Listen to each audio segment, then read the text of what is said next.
All right, let's dive right in with a question that might just stick with you for a while. What if your entire life, everything you're experiencing right now, is just a really, really long dream? You know that feeling, right? You wake up, your heart's pounding, maybe you're a little disoriented, because for a few seconds, that dream world felt completely 100% real.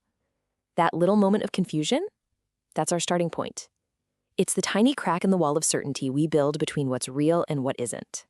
Now, most of us, especially in the West, are familiar with Sigmund Freud's take on dreams. You know, the idea that they're this kind of murky place where all our secret desires come out to play, like a psychological safety valve.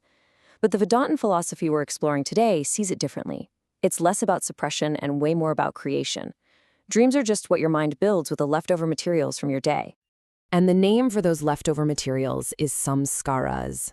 This is a really key concept. Think of it like this. Every single thing you see, hear, think, or feel during the day leaves a tiny little imprint on your subconscious.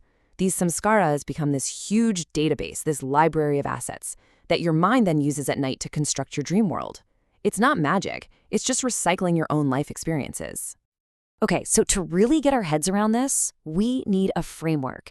And this philosophy gives us one by breaking down our consciousness into 3 distinct states that all of us cycle through every single day. So check this out. When you're awake, your personality is called Visva, and you're experiencing the outside world. But when you're dreaming, you become Taijasa, and you're navigating a purely internal world. And then, in that deep, dreamless sleep, you are Prajna, just resting in a state of pure, undifferentiated consciousness. It's fascinating, right? 3 states, 3 different identities, but it's always, always you at the core. And here is where things get really wild. After setting up these different states, the philosophy hits us with its most challenging idea that our waking life, our quote-unquote real world, isn't nearly as solid as we think it is. In fact, it argues that it has the exact same nature as a dream. Now, before you dismiss that as some far-out idea, look at this. This is René Descartes, one of the founding fathers of Western philosophy, basically saying the exact same thing. He was totally stumped because when he really thought about it, the experience of being awake and the experience of dreaming were so similar, he couldn't find one single foolproof test to tell them apart. This isn't just an Eastern idea, it's a universal human question.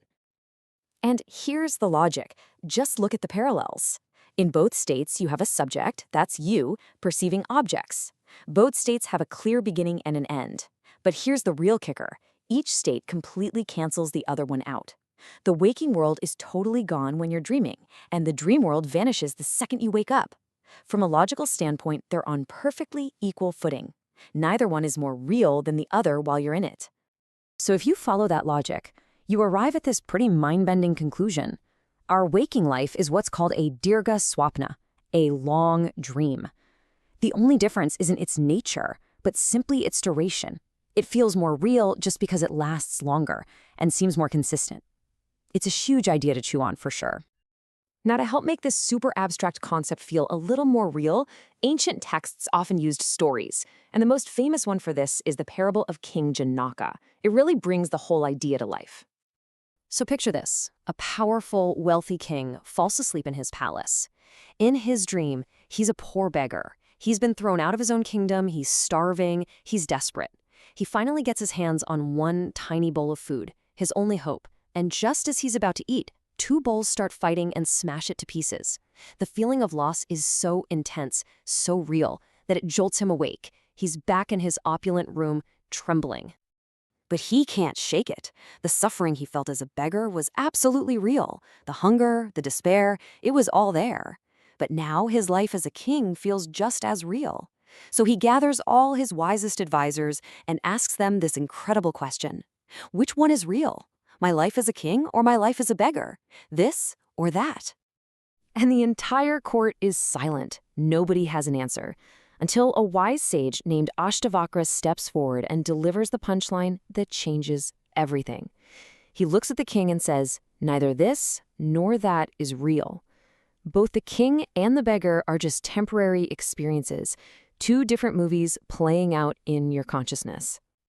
So you might be thinking, okay, this is a cool thought experiment, but so what? Why does any of this matter? Well, according to this philosophy, it's not just a game. Understanding our dreams and questioning our waking state has a very real, very practical purpose. The idea is that our dreams are this amazing, untapped resource. Sometimes they can help solve problems our logical mind is stuck on. They can give us little hints about where we need to improve as a person. Some are even said to be prophetic or to bring messages from wise figures. What they really do is show us that there's a part of our own mind that works beyond the strict rules of logic we use every day. And that leads to the ultimate payoff. The dream state is like a perfect training ground.